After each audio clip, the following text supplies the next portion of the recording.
എല്ലാവരും സുഖമായിട്ടിരിക്കുന്നു എന്ന് വിശ്വസിക്കുന്നു. രാവിലെ എല്ലാവരും ബ്രേക്ക്ഫാസ്റ്റൊക്കെ കഴിച്ചു എന്ന് പ്രതീക്ഷിക്കുന്നു. അപ്പോൾ നമുക്കിന്നിവിടെ രാവിലെ പുട്ടും അതുപോലെ തന്നെ പയറ് കറിയായിരുന്നു. സാധാരണ അടുത്ത കോമ്പിനേഷൻ എന്ന് പറയുമ്പം പുട്ടും പഴവും, പുട്ടും ഏത്തയ്ക്ക പുഴുങ്ങിയത്, അല്ലെങ്കിൽ പുട്ടും ബീഫ് കറി, അല്ലെങ്കിൽ പുട്ടും ബീഫ് റോസ്റ്റ്, പുട്ടും ചിക്കൻ കറി, അതൊക്കെ ഓരോരുത്തർക്കും ഓരോ കോമ്പിനേഷൻ. പക്ഷേ എനിക്ക് ഏത് ഫുഡിൻ്റെ കൂടെ അച്ചാർ കൂട്ടി കഴിക്കാൻ ഭയങ്കര ഇഷ്ടമാണ്. ആ കോമ്പിനേഷൻ ഒത്താലും ഒത്തില്ലെങ്കിലും ഞാനത് കോമ്പിനേഷൻ ആക്കുന്നതാണ് എൻ്റെ ഒരു രീതി എന്ന് പറയുന്നത്.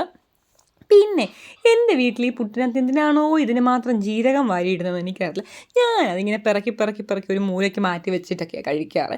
നിങ്ങൾക്ക് ഇങ്ങനത്തെ രീതികളൊക്കെ ഉണ്ടെങ്കിൽ ഒന്ന് പറയാൻ മറക്കണ്ട കേട്ടോ. അപ്പോൾ എനിക്ക് ഏത് ഫുഡും ഇങ്ങനെ ആസ്വദിച്ച് കഴിക്കാൻ ഭയങ്കര ഇഷ്ടമാണ്. എന്നോട് പലരും ചോദിക്കാറുണ്ട്, എന്താണ് അഞ്ജനെ കൂടുതൽ ഈ ഫുഡിൻ്റെ വീഡിയോ ഇടുന്നത്. എനിക്കറിയില്ല, ഓരോ വെറൈറ്റി ഫുഡ് കഴിക്കുമ്പോഴും അല്ലെങ്കിൽ ഓരോ ഫുഡ് ടേസ്റ്റ് ചെയ്യാൻ എനിക്ക് ഭയങ്കര ഇൻട്രസ്റ്റ് ഉള്ളൊരു കാര്യമാണ്.